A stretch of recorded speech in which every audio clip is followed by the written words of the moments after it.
Hello, it's Thursday. Welcome to Stupid Things People Do and what we can learn from them.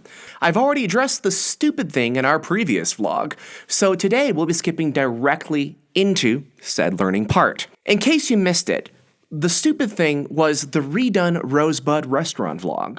That's important because we're going to be building on that vlog in this series. Thus, I encourage you to check it out. I'm going to put a link down in the description. As a reminder, and as always, I am not a lawyer, and this is not legal advice. This is a vlog, and my sage wisdom should not be mistaken for what it is not. And it is sage wisdom. I have multiple editors at this point making sure of that. Those editors are the ones who stop me from rambling on about determining the precise flavor of said wisdom. It's sage, as I said, and we determined that by office taste test. In their words, David, that didn't happen, and it's barely even a pun, and it doesn't make sense.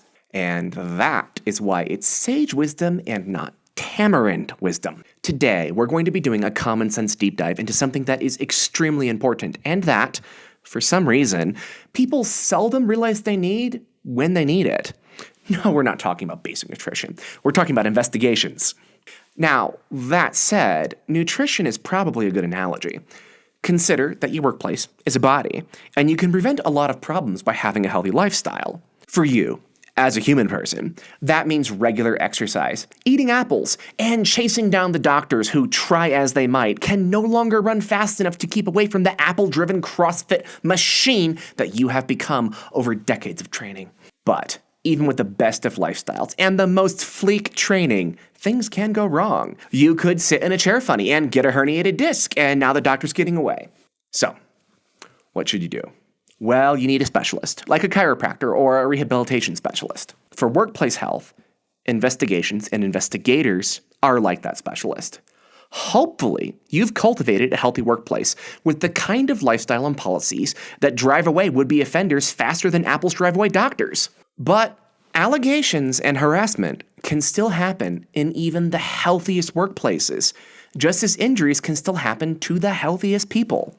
When you get injured, or when there are allegations, you need to understand when you're going to need that specialist. The coming vlog series is a deep dive into precisely when you need them and why you need them. The specialist, that is, not the apples. And we're going to be going over that over the next few weeks. Before we go into all the details, there are 6 big things to be thinking about when you're trying to decide if your organization needs to hire an investigator. First, unlike seeing a doctor, in the USA, investigations are required when employees complain about alleged harassment. Second, even when they aren't legally required, investigations are important because most jurisdictions require that your workplace be safe. And it's on you to prove that your workplace is safe. Having an investigation is a good way to prove precisely that. Third, if you've got some kind of threat to physical safety, that is probably going to merit an investigation regardless of any other consideration. Not investigating in circumstances where people are in danger is a good way to get OSHA directly involved in your daily affairs, and no one wants that. Not even OSHA wants that. Fourth, if you've got claims of crimes such as financial fraud or drug use, you're definitely going to want to investigate that. Fifth, doing an investigation establishes a strong precedent of protecting people. If you have a precedent of investigating, it protects you from cover-up claims, and it communicates to your employees that you care for them and that you want to protect them. It can also communicate to would-be offenders that if they abuse people, they are going to get caught. There is a flip side to this, though.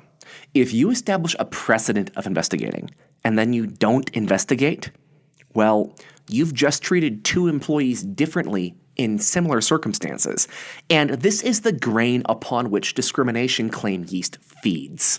6, it's like Nike. Just do it. Seriously, doing an investigation when you don't need an investigation, that does have costs.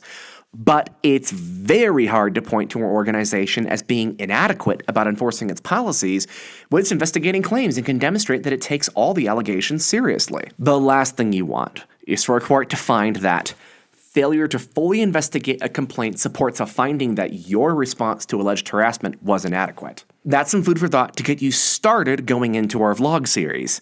Stay tuned for more Thursday deep dives into stupid things people do and what we can learn from them.